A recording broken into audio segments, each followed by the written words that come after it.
Mariborska kolesarska mreža je društvo, ki se od leta 1995 ukvarja z izboljšavami na sistemski ravni za dobrobit tistih, ki se vozijo s kolesi, in tistih, ki hodijo po dveh nogah.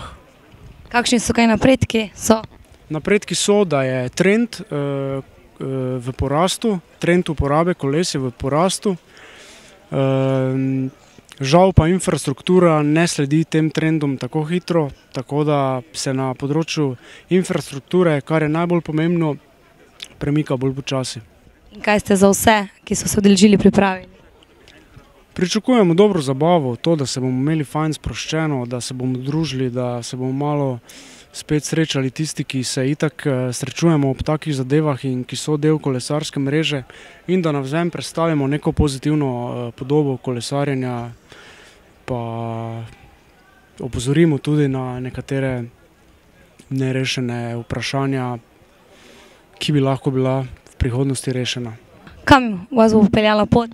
Najprej po Partizanski cesti do železniške postaje, potem pa dol po Krekovi, mimo stadiona, do Slomškega trga. Tam bomo pa po pešconi šli do Trga Svobode, kjer bomo potem na Trgu Svobode se pridružili še tisti aktivnosti, ki je tam gori v organizaciji drugih, ki so del Evropskega tedna mobilnosti.